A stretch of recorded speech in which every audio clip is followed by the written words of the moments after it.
Hello les langues de VIP. Alors aujourd'hui, je suis en compagnie d'une bombe atomique made in Marseille avec la sublime Jessica pour la nouvelle saison des Marseillais, donc les Marseillais en Thaïlande. Alors Jessica, première question, ça fait pas longtemps que tu reviens de la Thaïlande. Comment est-ce que ça va? Ça va très bien. Moi, j'ai un peu plus de voix. Hein. Ouais, je suis rentrée, c'est le décalage en fait, c'est l'avion. Ouais, c'est ça. C'est la fête surtout. C'est la fête. Donc, ouais, tout va bien. Je suis rentrée, j'ai revu ma famille, mes amis. Bon, ça fait une semaine, hein, donc ouais, tranquille, on reprend la vie. D'accord. Alors là, on va se remettre un peu dans les conditions du départ. En fait, il y a une chose qui différencie votre émission des autres, c'est que vous continuez à vous parler hors tournage. Et donc justement, quelles étaient tes relations avec les autres candidats, et notamment, bien sûr, Julien, avant de partir? Avec les autres candidats, donc c'est vrai qu'on se voit toujours, nous, à l'extérieur. Steph, Paga, Dixia, parce que ça fait partie des Marseillais pour moi. Voilà. Et ouais, Steph, Paga, Dixia. On se voit souvent, ce cercle, on se voit souvent, on va souvent chez Paga, on se voit vraiment régulièrement et on est vraiment une famille, nous, en fait. On fait de la télé, mais on est une famille vraiment. D'accord, ok. Alors, nouveauté pour toi cette année, tu arrives dès le premier jour de tournage. Quand même une grande première. Alors, qu'est-ce qu'il y a comme différence, en fait, entre intégrer l'aventure en cours de route et faire vraiment partie de l'émission depuis le premier jour? Arriver dès le premier jour ou arriver un peu après, moi, de toute façon, je suis toujours ma place, hein, donc j'ai pas de soucis, donc... Non, ça va, franchement, c'est bien de partir. Je suis partie en même temps que mes copines et ça fait plaisir. Donc, toi, en gros, tu cherches pas à trouver ta place, tu te fais ta place, quoi. Ah, totalement. Moi, j'ai ma place partout, de toute façon. Voilà. Quoi qu'il arrive, je m'impose et tu disposes. Ok, d'accord. Alors, cette année, petite nouveauté. Avant, tu étais la copine à Julien. Maintenant, tu es l'ex à Julien. Et au casting, cette année, encore une fois, on retrouve une autre ex à Julien. Alors, est-ce que c'est pas trop compliqué comme ça la cohabitation pendant 5 semaines avec des gens avec qui forcément tu t'as créé plus que des liens d'amitié, quoi? Donc c'est vrai que je suis partie en Thaïlande. Julien et moi, on s'était pas revus depuis Marrakech depuis que je l'ai quitté. Donc déjà, on s'était pas revus du tout. Donc c'est vrai que déjà j'apprenais vraiment de voir Julien. Et là, en plus de ça, il y a une ex à lui. Donc après, je la juge pas, je la connais pas. Donc je me suis dit, je vais apprendre à la connaître. Moi, je suis comme ça. J'apprends à te connaître. Après, soit je t'aime pas. Soit je te parle, soit je te parle pas. Donc voilà. Après, c'est vrai que les ex à Julien, il y en a dans toute la France. En même temps, forcément, c'est obligé qu'on en trouve une encore. Et on en trouvera d'autres. Et alors, justement, quand tu la vois débarquer, qu'est-ce que t'en penses comme ça au premier abord? Quand je la vois débarquer, c'est vrai qu'on est totalement l'opposé, quoi. Ouais. Moi, je suis blonde, grande, elle est petite. Elle a un peu beaucoup refait. Ah, un peu, oui, elle est beaucoup plastifiée quand même, hein, cela soit dit. On va pas se mentir. On va se mentir.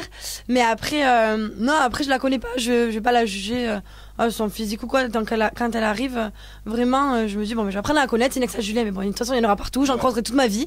Donc, voilà. D'accord. Et alors, finalement, on voit aussi dans la bande-annonce que ça se passe pas super bien quand même avec elle. Donc, forcément... Quelle a été ton opinion après au fur et à mesure de l'émission? Tu as donc laissé sa chance au début et finalement aujourd'hui vous en êtes où? Donc c'est vrai qu'Aurélie, je lui ai laissé sa chance au début quand elle est arrivée. Bon voilà, après elle a fait ce qu'elle a eu à faire, elle fait ce qu'elle veut, elle est grande. Mais moi je veux toujours que les choses soient faites avec respect, dans l'ordre. Et à partir du moment où tu les fais pas, forcément je peux te crier dessus, quoi. Je peux m'énerver. Donc, donc après on a eu des hauts et des bas avec Aurélie et... Voilà, je vous laisse quand même découvrir le suspense de comment ça se passe sur Aurélie. Ah ben non, on va pas tout dire. Donc justement, c'est peut-être à cause de ça d'ailleurs que t'as plus de voix parce que là vous étiez hier soir dans le même hôtel, donc peut-être que ça a hurlé, on sait pas. On laissera la surprise aux gens. Alors, il y a un point qu'on peut quand même relever, c'est que l'année dernière à Rio vous étiez 3 nouvelles et t'es la seule qui a été rappelée sur le tournage cette année en Thaïlande. Donc à ton avis, qu'est-ce qui a fait la différence entre toi, Charlotte et Merily? La différence entre Charlotte et Merily, je sais pas, je suis au-dessus. Je suis trop au-dessus. Non, franchement, je sais pas, je me dis... moi, je reste moi-même, en fait, donc peut-être qu'il m'aime bien, en fait. Je suis une fille, voilà, je suis chiante, je suis quand même drôle, voilà, je me prends pas la tête et... Ouais, je sais pas pourquoi je suis encore là, mais même c'est comme ça. Ouais, voilà. Puis finalement, toi, t'y es bien, quoi. Ah, mais moi, je suis très bien là, donc voilà, tant qu'il me garde, moi, je reste. Bon, alors on a quand même pu remarquer sur toutes les images qu'on a vues donc à Rio ou à Marrakech que Jessica, ça rimait pas forcément avec travail bien fait, hein. On va pas se mentir. Alors, est-ce que cette année tu t'es décidé à te mettre au boulot ou pas? Alors, c'est vrai que à Rio, j'ai quasiment tout échoué. Quasiment. Ouais, j'ai un poil dans la main, non, une perruque même. C'est dur. Mais Ouais, j'ai essayé de travailler, j'ai tout donné ce que je pouvais donner parce que j'en avais marre, c'est bon, il faut que je donne un peu du moi aussi. Et vu que c'était une aventure différente, c'était beaucoup côté humain, tout ça et tout, bah, là j'ai tout donné. D'accord. Et donc cette année, tu te retrouves du côté des anciens. Qu'est-ce que ça te fait finalement de te dire que maintenant, voilà, tu fais vraiment partie de la famille des Marseillais? Il y a quand même un cap qui est franchi, quoi. Ben, c'est vrai que je parle pas trop ancien, nouveau, parce que en fait, le truc, c'est que vraiment à Marseille, dans la vraie vie, tout ça, quand on est déjà ensemble, on est déjà une base, donc moi je suis juste avec mes amis, quoi. D'accord, ok. Donc pour toi, il y a pas de différence en fait. Vous avez. Si, il y a une différence quand même entre les anciens et les nouveaux, mais les nouveaux, à part Kevin, ouais, mais il fait partie ouais, il fait partie de Marseille, il fait partie de chez nous, mais ouais, après les autres nouveaux, je pense que c'est toujours dur d'être un nouveau quand tu as déjà une base solide comme ça. Au niveau de l'intégration, justement, vous les avez aidés ou plus un peu quand on voit chez les ch'tis par exemple, ils ont plus tendance à les exclure. Tu vois que c'est compliqué de faire ta place. Est-ce que vous êtes plutôt dans une optique différente et vous décidez de les intégrer ou pas? Donc ouais, moi je me prends pas trop la tête. Ouais, je les vois arriver, je discute avec eux. Après, ils me plaisent pas. J'apprendrai à les connaître. J'ai des semaines entières pour apprendre à les connaître. Mais voilà, après, du moment qu'elle fait pas la maline avec moi, tout va bien pour moi. Ok, bon, ça va alors. Et alors finalement, qu'est-ce que tu vas avoir retenu de ton expérience en Thaïlande? Parce que bon, la Thaïlande, c'est le pays de la fête, ça, on le sait, mais c'est aussi celui de la spiritualité. Ils sont très croyants et tout ça. Et justement, on a l'impression que vraiment cette saison, c'est axé sur l'humain, votre émission. Ouais. C'est quelque chose qu'on a rarement vu en fait chez les Marseillais. Là, on vous voit notamment dans une tribu. Du coup, qu'est-ce que ça t'a apporté toi et qu'est-ce que tu en retires de tout ça? Donc c'est vrai que là, cette aventure, c'était beaucoup le côté humain. On a fait beaucoup de choses que on n'aurait jamais fait à Rio ou dans les autres aventures. Là, c'était vraiment... ouais, il s'est passé tellement de choses. On est allé voir dans des tribus des long necks, comme on l'a vu dans le petit générique là. Et ouais, on a fait aussi l'aventure de survie. On a fait des choses qu'on ne ferait pas forcément. On a découvert une autre culture. On a découvert le pays vraiment là par contre. On était vraiment dedans et c'est très enrichissant. Vraiment, c'est... Ouais, ça change certaines... Des fois, on se remet un peu en question quand même. Ouais. Ouais. Il y a vraiment... Ça a une influence sur ta vie de tous les jours, finalement, ce séjour là-bas? Tu prends plus de recul ou des choses comme ça?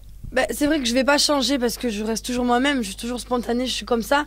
Mais ouais, quand on voit certaines choses, après on se dit quand même, quoi. Enfin, y a vraiment des choses qu'on s'imagine pas que ça existe et qu'on se dit, mais c'est bien de l'avoir vu au moins une fois dans sa vie, quoi. Okay. Et alors justement, il y avait souvent quelque chose qui vous était reproché par rapport à... On est obligé de comparer avec les ch'tis.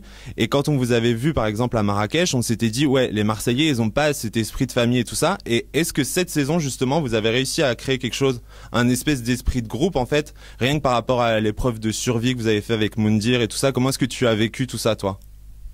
Moi, l'aventure de survie, en fait... Je surveillais le feu, c'est tout. Toi, t'étais avec Julien sur le camp, quoi. C'est vrai, mais non, mais moi, j'ai une tête à aller chercher des trucs là pour aller. Franchement, c'est une blague. Même si tu leur rapportes à manger, je suis pas sûr qu'ils te fassent confiance. Mais non, puis même, je vais pas aller cueillir des trucs pour manger ou aller faire. Ça va, hein. Moi j'attends que le soleil se lève, se couche. Une fois que l'aventure est finie, je rentre chez moi. Ok, d'accord, ça c'est dit. Bon, alors maintenant, on va quand même passer quelques questions un peu plus langue de vie, parce que là, on a été gentil, on a parlé de ton séjour et tout ça. Alors, justement, toi, par rapport à Julien, c'est quoi ton état d'esprit? Est-ce que tu as envie de le reconquérir et tout ça? Parce que c'est quand même ton ex, au final, tu peux pas non plus le zapper, vous avez forcément vécu quelque chose ensemble. Julien, en fait, là, à l'heure d'aujourd'hui, non, on s'aime plus, on n'est plus ensemble. Après, on savait pas comment ça allait se passer, si ça allait vraiment partir en clash, guerre mondiale, ou si on allait pouvoir justement prendre sur nous et arriver à s'entendre. Donc c'est vrai que c'était pas évident, mais on a eu des très très hauts et des très très bas avec Julien, vraiment. Ouais, quand ça clash, Julien et moi, c'est comme ça de toute façon. Mais après, après non, je ne veux pas le reconquérir. C'est pas un mec pour moi, c'est un mec à femme, il s'arrête pas. Non, je veux plus de Julien, je l'aime plus et je voulais juste qu'on s'entende bien. D'accord, ok. Alors justement, en ce moment, tu fais quand même la une des magazines avec cette histoire, cette fameuse histoire avec Anthony. Donc là, on va te laisser la tribune. Tu vas pouvoir nous dire toute la vérité, rien que la vérité. Comme ça, au moins, une fois pour toutes, elle sera dite, elle sortira vraiment de ta bouche. Il y aura pas d'histoire de quelqu'un l'a dit ou patati sera déformé. Donc voilà, maintenant, c'est à toi le micro et justement, dis-nous vraiment ta version des faits. simplement. Mais je sais pas d'où sort cette histoire, mais c'est tellement improbable. En fait, Anthony et moi, c'est vraiment improbable et c'est pas du tout mon style de mec. Il est mince. Moi, j'aime les mecs, voilà, costauds, un peu balous. J'aime les mecs, quoi. Du coup, c'est vrai que, mais cette rumeur, c'est pas vrai du tout. Mais jamais de la vie, je ne coucherai avec Anthony, même avec quelqu'un d'autre, ouais, dans une aventure comme ça. À moins que vraiment j'ai un coup de cœur ou comme ça. Mais non, je ne coucherai pas avec Anthony. Je n'ai pas couché avec Anthony. Et je trouve ça assez impressionnant l'ampleur que ça a pris en fait. Parce que je me dis, mais ça part de rien en plus. Parce qu'on n'a pas de téléphone. Donc qui n'a rien filmé du tout. Mais il s'est rien passé. Donc quoi qu'il arrive, tout est improbable. Et ça sort comme ça et on ne sait pas d'où ça vient. Donc ouais, donc, je sais pas, franchement. À part que c'est pas vrai, que c'est complètement du mytho. Mais totalement, je sais même pas. Je sais même pas d'où ça a pu sortir. Y a pas quelqu'un qui t'en veut et qui aurait envie de te faire du mal Mais j'assume ce que je fais. Si j'ai envie de coucher avec qui je fais encore ce que je veux de mon cul, comme on dit, totalement. Donc ouais, je n'ai pas honte des personnes qui j'ai eues dans ma vie, mais je ne sais pas d'où sort l'information. Je ne sais pas si c'est, je n'en sais absolument rien en fait. Du jour au lendemain, je me réveille et à ça et je me dis c'est une blague. J'ai écrit à Anthony, il me dit je savais pas qu'on avait couché ensemble. Je lui dis moi non plus, pas du tout. C'était peut-être rapide. C'était alors. Et alors justement cette année par exemple Adixia a rejoint Paga, Manu a rejoint Antonin. Donc toi, on sait que ton cœur est pris. Est-ce que t'as pas été un peu, je sais pas, contrarié de pas voir ton chéri débarquer dans l'aventure? Mais moi je suis partie dans l'aventure célibataire en fait. Il y a eu des articles aussi sur ça qui s'est fait. Je suis partie dans l'aventure célibataire. J'avais une relation avec Piu, voilà, le garçon des articles qui arrête pas de sortir aussi.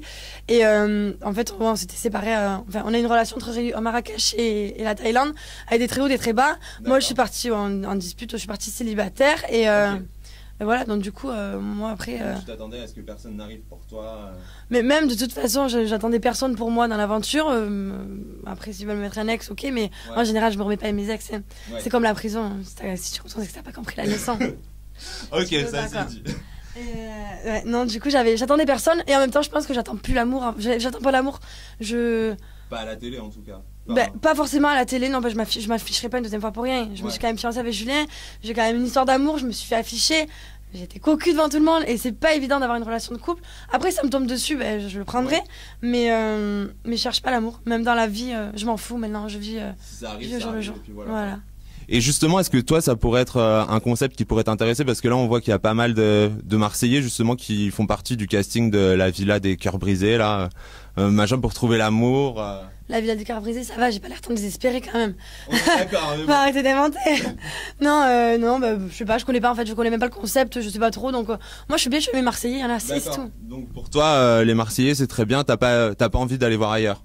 Non, moi je vais pas voir ailleurs. Les Marseillais, c'est vraiment ma famille, c'est vraiment mes amis que j'appelle et que je les appelle à l'extérieur. On est vraiment une famille et je suis bien avec eux. D'accord. Et donc, on le sait, avec les Marseillais, ça se passe super bien. Avec les Ch'tis, c'était un peu plus tendu, normal, notamment avec Tressia, quand vous étiez à Marrakech. Donc là, on sait qu'elle va revenir dans l'aventure. Comment est-ce que toi, t'appréhendais de la retrouver justement? Est-ce que tu appréhendais déjà de la retrouver, tout simplement? Et où est-ce que vous en étiez au moment du tournage, en tout cas entre vous? Donc avec Tricia, en fait, à Marrakech, donc elle s'est mise avec Julien alors que je venais de le virer 2 heures avant, quoi. Bref, et du coup, elle était venue s'excuser au tournage de Marrakech. Elle m'avait dit je regrette, nanana. Et je vois qu'à Marbella, elle remet le couvert. Je dis mais en fait, elle se fout vraiment de ma gueule. Il te plaît, ok, assume-le, dis-le, arrête de me prendre pour une conne. En fait, ça me gonfle vraiment. Et du coup, avec Tricia, j'attendais vraiment de la voir en Thaïlande parce que je n'ai pas eu de nouvelles d'elle. Je l'ai vue sur le tournage de Marbella. J'ai pas eu de nouvelles d'elle et j'attendais vraiment d'avoir la confrontation et de pouvoir lui parler. D'accord, donc au moins ça vous a permis de remettre les choses au point. Ouais, j'attendais de pouvoir lui parler et voilà. D'accord, ok. Bon. Et pour clôturer cette interview, maintenant, quels sont tes projets, toi, aujourd'hui? Mes projets aujourd'hui, donc là je viens de rentrer, ça fait une semaine, je me suis un peu reposée, j'ai vu ma famille. Et le week-end, on va en boîte de nuit, on va en booking, on va à la rencontre des gens. Et puis, je sais pas, franchement, je pense que j'ai envie de faire quelque chose. Peut-être ouvrir un salon de coiffure ou quoi, parce qu'à la base, mon premier métier était coiffeuse quand même. Pendant 6 ans, j'étais coiffeuse. Donc, du coup, peut-être ouvrir un salon de coiffure ou quoi, mais m'occuper, faire quelque chose, parce que c'est bien la télé, mais bon, quand on n'est pas à la télé, on est à la maison. Il faut travailler. D'accord, ok. Bon, en tout cas, toutes les infos sur Jessica, vous les retrouvez sur Au Cœur des Tendances. Donc, même si elle ouvre un salon, d'ailleurs, j'irai me faire couper les cheveux chez elle. Rien que pour tester, on viendra faire un reportage. Et donc, merci en tout cas, Jessica. C'était un plaisir de te retrouver comme à chaque fois. Et donc, je vous rappelle, les Marseillais sur W9. Les Marseillais en Thaïlande, c'est tous les soirs. Donc, ne loupez rien. Et une petite phrase pour conclure. Pour toi, les Marseillais en Thaïlande, qu'est-ce que ça va être? Donne-nous envie d'aller regarder le programme. Les Marseillais en Thaïlande, c'est le Wayatomic. Il faut regarder, il faut vraiment être là parce que il s'en est passé des choses, quoi. Bon, voilà, vous êtes prévenus. Donc moi, je vous dis à très bientôt et retrouvez Jessica tous les soirs sur W9. À bientôt!